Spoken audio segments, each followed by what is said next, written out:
Wala ka sa pit. Hindi, nilader ka. Ano na naman kaya ito? Alam ko. Pangulan lang. Nakalaga ngayon ng mga bata. Hindi kayo umano doon, Regis? Iba na talagang kabataan ngayon, bro. Yung mga edad na ganyan. Espanyol din ang salita. Oy, Espanyol. Pero despacito. Mukhang napasokan tayo ng mga Spaniard, ah. Mga Spaniard. Wala sa araw ito. Paghawa ko dun sa babae. Oo. Despacito.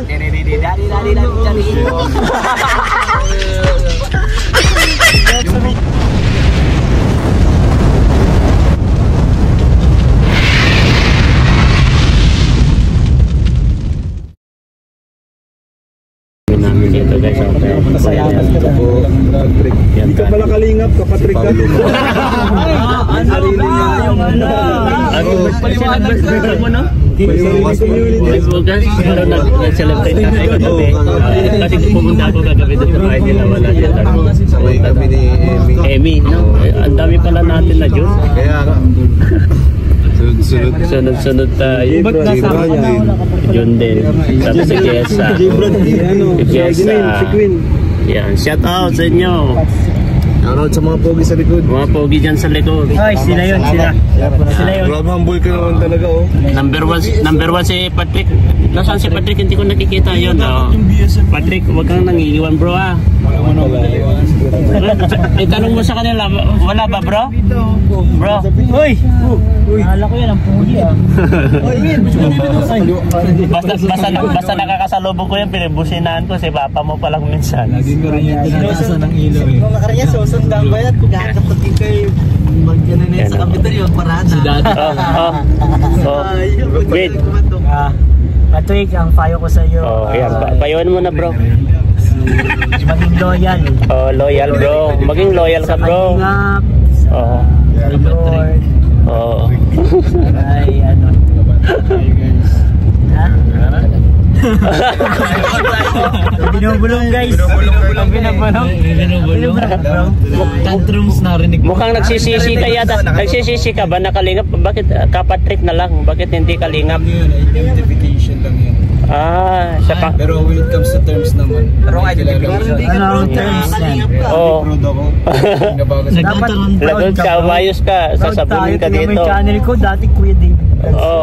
Kalingap David. Proud. Dapat wag ka, Patrick. Baguhin mo na, bro. Ako nga, Kajilo. Kalingap Jilo. Kaya nga. Ano permission? Ibig sabihin pala. Ibig sabihin pala, mo lang dito sa Iba-ibang channel. Iba-ibang channel, oh. 50% to. Nagpaiwan ka talaga. Kuya Juan na yan. Nilalaman ka. Ay, kano yan? Kalingap Ato. Kalingap Ato. Ako, Kalingap Jilo. Kaya, bro, iwanan mo na yan, bro. Ay, di pwede yung dalawa. Iwanan mo na yung kapatid. Ay, may kailangan. Continue natin. Bakit bumaba na yun? Kawawa naman yun ang binaba. Iniwan na. Nandiyan kasi si Grace. Ay, nandiyan si Grace? Ay, grabe. Nanlalamang. Ay, babantayan. Ano, bro? Nanlalamang. Nanlalamang daw yun. Kasama si Grace. Nanlalamang daw si Sim Norman nandun. Yan na, bro. Dirty white. Ay, bakit tumandan? Pinasok. Bakit tumandan na si Grace? Pinasok, guys. Ayun, lumabas. Naglabas si Grace. Matanda na yun. Biglang nagyakap. Tumanda na yun, bro. Ayun na, Grabe, tumanda naman si Gana. Bilis naman. Pero balik tayo kay Patrick. Balik tayo kay Patrick. Huwag kang dyan. Tahimik ka para kang si Papa Fransay. Balik tayo kay Patrick. Huwag ka kasi nangiiwan, bro. Ano yun? Hindi na mga katanungan. Kilala mga katanungan mo kay Patrick. Patrick. Di ba ata nabinyagan na Jun? Hindi ko talaga. Patrick, gaano ka ba katapat sa Kalingap? Daw mga tanong mo. Siyempre naman. Kami talagang sama-sama sa hirap at ginhawa ay. Detalye. Oo. Handa ka bang protektahan ng Kalingap? Oo. At ang mga beneficiary nito, Oo. para hindi mabash. Oo. Sagutin mo muna yung unang tanong ko. Wala. Yun nga, gaano ba kahalaga ang Team Kalingap sa'yo? Yun. Maganda yan. So, ano? Ay, Bakit soon? ano? 1 million views, 11 days. Ha? Ano na nila ko yun? Masabing mga 3 years na. 3 years na. 3 years na. Natagpan ako ng Kalingap. Then, yung changes na nangyari sa buhay ko, tapos yung hindi lang yung appearance ko. Siyempre yung ano din. Nagbago yung appearance. Malaking impact ang Kalingap sa'yo. Emotional. Oo. Umiyak ka bro. Baka umiyak ka bro. Ay, hindi man. Naiyak ka. Kaya ano. Then, yung ginagawa ko naman, nang babash pa ako, hindi man. Nag-ano nga ako mas pinopromote ko din ang Kalingap. Normal lang naman to. Parang wala akong content monetization ay. Yun. Sa content monetization. Patrick, sagutin mo yung mga katanungan ko sa'yo. Paano ka binago ng Team Kalingap? Nakikita man nila, nakikita man ng mga viewers kung ano na yung Ikaw ang papatunay yan. Yeah. Sagutin mo sa kanila kung anong patunay. Bakit ano ka dati? Dati kasi, di ba nagsasali ako ng mga pageant nung na-encounter ko sila kuya. Punta ka sa ano, baka nandiyan sa ano mo, di pa naman. Yeah. Sige, tuloy mo. Tapos, JJ, Makita mo yung camera ba ano daw? ay hindi dito sinasabihan bro. walang sabi-sabi. bakit? Oo, hindi kailangan na sarili mong ko yun, action bro. Nakalimutan niya rin yung Wag ganun bro. Dapat laging ko yan, laging handa. laging ready. Kapag halimbawa, yan ang gawain mo. Dapat yan, ikaw na mismo ang mag-initiate. Hindi yung maghihintay ka pa ng iba na magsasabi sa'yo. Tama, huwag mong pagalitan ko yung Jello. Ano, continue natin yung bro. Ibig sabihin dati bro, 'di ba nung nasa Kalingap ka na, maraming nabago sa buhay mo. Doon sa panggalingan natin guys. Hindi na nakaimik si Patrick oh. Marami. Ibig sabihin yung mga tulad ng ano, Yan. Yung pong sabihin natin dyan sa number 1, financial. as Kung may stop na si Banda, senior high school kasi baga Tapos si ako. Banda. Nag-enter ako sa iba't ibang pageant, modeling. Ha? Tapos ang iniisip ko na talaga na hindi na ako magka-college kasi nga sana ako ng Dito pa sa harap ng financial. band. Kung ngayon Sa harap pa ng lang band. senior high school is Shoot up. halos Sa harap ng band. hirap na ako, tapos ako lang din ang masyado nagang ano sa akin, sarili ko. Nagpupursige sa sarili mo. Ano man ako ano din po yung pangarap ko, mataas. Mataas din yung pangarap ko para sa sarili ko tsaka sa family ko. So, nung matagpuan ako ng Kalingap, yun, grabe yung pinagbago kasi dahil sa Kalingap, nakapag-college ako. Wow. Nakapag-college pa ako kasi alam ko yung parang may hope ka ng pinangahawakan eh. May hope ng Kalingap, sila na yung hope mo eh. Tapos privilege na matulungan ka. So, dahil po sa Kalingap, yun, parang nagkaroon ng goal yung ano ko, Pangarap mo. pag-aaral ko. Parang may ano na, may ladder na. Kumbaga, nasa hukay ako, tapos that time na parang senior high school ako, wala talaga. Nasa hukay ako, tapos biglang may ladder na parang lumabas na parang akitan ko para umangat ako. Umangat ka. Tapos, true Kalingap, yun. Talagang grabe yung ano. Impact sa'yo. Yeah. Positive impact sa'yo, grabe. Opo. Tapos, siyempre yung ano, yung mga katulong nila, pan-tuition. Yan, nagsama-sama ko kila Kuya Rab. Libre kain din yun, siyempre. Oo, nakakano din ako, di na ako maluto. Oo, di na ako makain. Titisin ko lang isang araw na walang kain. Tapos yun, sa tulong ng Kalingap, kaya nagkalaptop ako through Kalingap, tapos ginamit ina yung mga sponsor ko. Kaya grabe po ang salamat. Anong masasabi mo kay Kalingap Rob? Observation mo sa kanya? Si Kuya, mabuti siyang mamamayan. Yeah. Ano siya? care siyang masyado sa mga kasama niya. And syempre hindi siya nakakalimot kay Lord. Yan ang maganda kasi sa kanya kasi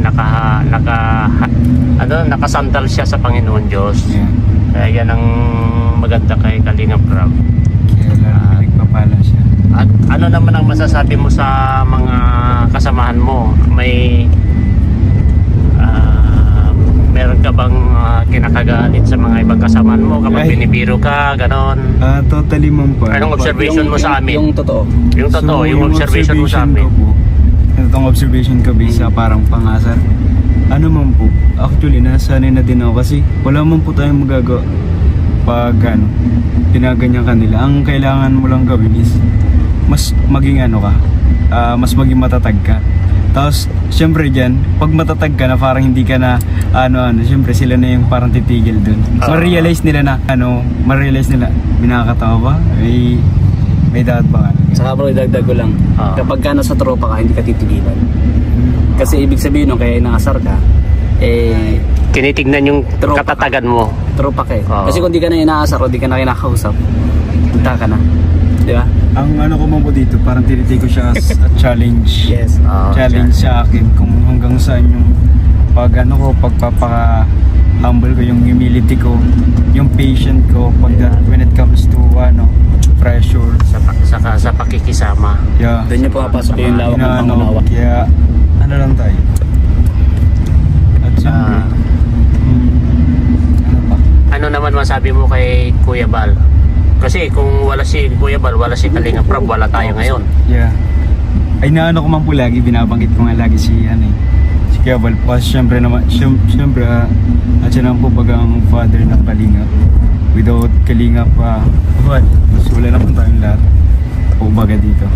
Kasi lahat ng natatamasa natin ngayon dahil sa kanya. Opo. Kaya, yun, sabi ko lang kay Kuya Bal, anon mo na ako, bigyan mo ako ng kape. Joke lang. Pinano kasi yung tig-enders ko po ba ganyan? Kasi yung PSM ko sa ibig sabihin promote mo? Yeah, kahit wala akong Kuya Bal, kape lang. I-enders ko panalo. In-enders ko. Kung ano yung mga na titikman ko na yung garment. Yeah. Wala naman kung i-enders mo mas kapakinabangan pa yun ng iba. Saka alam mo ba bro kung bakit si Beyonce Davis na puntahan ni Dr. Love, di ba? Oo. Bakit nga ba? Bakit? Ay, ako masagot. Si Beyonce po kasi ina-obserbahan ko na siya since nung bata pa ako. Wala po sa Kalingap kasi bata pa talaga. Ina-obserbahan mo siya? Opo, si Beyonce, maganda, maputi. Yan, maganda, maputi. Tapos yung ugali niya, hindi siya yung ma-isdol, makulit yung niya. Hindi personality? Hindi ganun ang personality niya. Tahimik lang. Tahimik lang po. Makikipag-usap pag kinakausap mo. Hindi mo kinakausap, hindi niya makikipag-usap. Kaya ko talaga na deserve nito na matulungan. Tapos syempre yung nila, yung status nila. Nakakita ko talaga, doon pa ako lagi natambay sa bahay nila dati. Bata pa kayo, mga bata pa kayo. Sadang ka talaga. Po? Doon ka talaga sa tambayan bata. Opo, kasi sa dagat sila malapit pag naawa din ako dati at pag nabagyo, alam mo yung malakas na hangin tapos yung mga alon. Yun, nakakawa kasi sila unang naglilikas. Sila ang unang pinaparilikas. Kaya deserve niya po. Yun po yung ko talaga na ina-recommend ko po siya. Natutuwa po ako na tayo mo siya na-recommend dati? Kay Kuya Edo po dapat talaga. Tapos sobrang busy man din po ni Kuya Edo. Kaya pinunta na lang namin si Rosan tsaka si Julie. Tapos yun. Sunod na. Kaya masaya mo po. Kumbaga naging daan ka rin. Isa ka sa naging daan sa successful lang karir din ni Beyonce sa pagtulong ni Kalingap Rab sa kanila. Proud of you bro. May tanong pa ako bro sa iyo about sa issue. Kasi sabi nila sa issue daw nililigawan mo daw si Beyonce. Allah. No. Daming issue para maliwanagan sila. Kasi Ipit, aray. Ang matatamaan dito, ikaw saka si Edu. Yeah. Kaya ito, masagot lahat ng mga katanungan ng mga viewers natin. Patindi itong interview na ito ah. Yan. Unang-una po sa lahat ng heads. Yan. Gusto ko munang humingi ng tawad kasi humingi ng tawad kasi baka mali yung naiisip nila tungkol sa akin. Sige. Gusto ko humingi ng tawad, ako na magpapakumbaba. Okay. Humble. Ako na yung magpapaka-humble. Joke lang. Ako na yung hihingi ng tawad kung mali yung naiisip nila sa akin. Yeah. Dahil si Biancy po, tapos yung lolo ni Biancy, tapos lolo ko is magpinsan. Hindi pala mala yung magkamag-anak. Tapos, Opo. Okay. Tapos halos close din yung mga namin at isang barangay lang po, tapos magkapurok lang din. Kaya si Biancy po is tinuturing ko siya bilang kababata kong kapatid. At natutuwa po kay Biancy kasi hindi siya nagaan ng ugali, nagbabago. Doon nag-i-improve siya pero hindi siya nagbabago ng pakikisama. Na ganun. Mahihain kasi siya dati pero ngayon hindi na siya mahihain pero yung pakikisama niya maayos pa din. Nag-improve bagay yung sa bagay sa marami. Opo. Kasi mas maraming nakakasalamuha and siyempre kagaya yung mga K-boys, di ba, nandiyan parati din. Ibig sabihin, walang katotohanan yung mga paratang nila. Opo. That time po kasi, nung galing pa ako sa lola ko. Tapos po, nagdana din ako kasi halos taisan, tapos taisan din po baga ako. And nagdana din po ako noon. Tapos pinakain naman nga na ako, ilagay ko na dun. Pangalang beses ko man yun, halos yung huli ko pa dun, pangalang beses ko pa lang yung punta sa bahay nila. Normal lang yun na kapag may bisita, papakainin mo. Yes. Tsaka man po, man na din ako sa nila. Malapit man na din po ako sa magulang at po sila Biancy, Siyempre, po sila. malaking tulong mo na rin sa kanila ay, lalo na kay Biancy, nang dahil sa'yo, ganun ang takbo ng buhay nila. Ulitin ko, Patrick, sa yung tanong ko, no? Diretsahan sagot. Wala bang katotohanan yung tanong sa'yo kanina ni Tolgelo? Ano po? Na niligawan mo daw ba? Hindi po. Si Biancy. Yun po. Malinaw na po mga kalingap, no? Yung mga haka-haka nyo na mga nanliligaw si Patrick. Grade 9 pa ako single. Tapos Grade 9 ka pa single? Oo. Hanggang ngayon? Single pa rin. Single pa rin. At hindi ko babalakin na magkaroon ng ano jowa bang hanap mo sa isang magiging babae? distraction yan.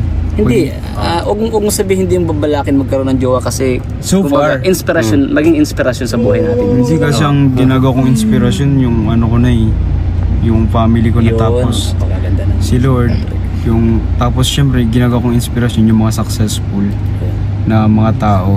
Kumbaga na gusto kong mapag-aralan yung kung paano strategy ang ginagawa nila para ako din mas ma-improve pa. So kami pala pinag-aaralan mo rin.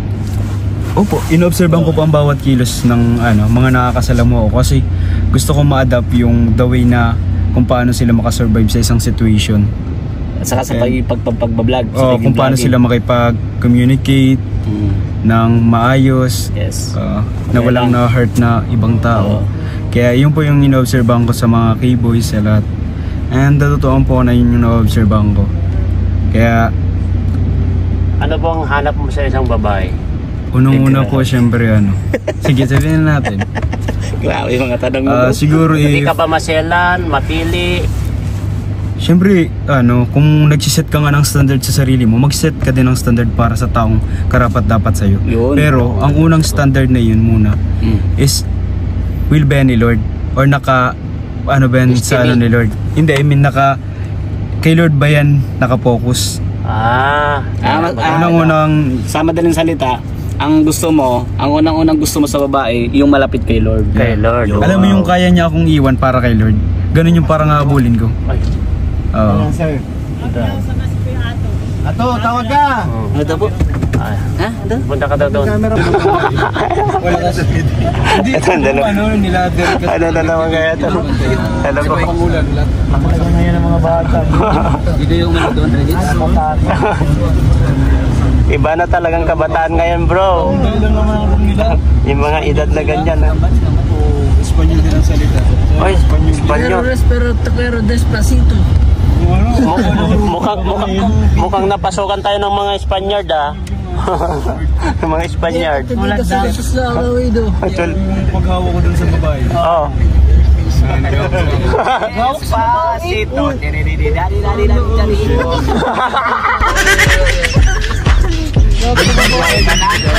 Bida pa yung hinawakan. Parang si Pin yun ah. Password. Password. Pare iyan si Patrick, pare. Tinigturuan mo ito ng mga asal. Oo. Basta kung matatandang asal na yun. Bro, dahil sa Kalingap, anong masasabi mo sa mga sponsor kay Kuya Bal, kay Kalingap Rob?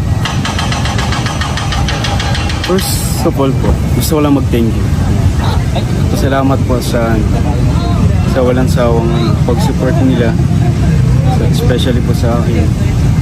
Yan, financially, tsaka yun sa ano po, sa magagamit ko sa pag-school. And to Kalingap Val naman, saka sa mga founder. Yan, salamat po sa inyo kasi kung wala din naman kayo, wala din pang sponsor na tutulong sa amin at wala din kami mga tutulungan. Kaya maraming salamat po. Yeah. At pagpatuloy mo lang yung humble mo, kabaitan mo bro. At alam ko na... Ha? Mabait ba ako? Mabait ka.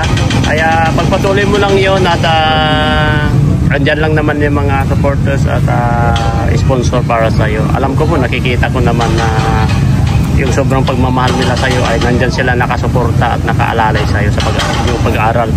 Congratulations, pagpatuloy mo yung pag-aaral mo bro kasi yan lang po ang pamana ng ating mga magulang na kailanman hindi mananakaw ng iba. God bless sa'yo bro, congrats. Yan po si Patrick po guys. Grabe pasasalamat po niya sa mga taong tumutulong sa kanya, lalong-lalo na kay Kalingap Rob at kay Kuya Bal Santos Matubang na bumuo ng community ng Team Kalingap. To God be all the glory, Allah bless you po.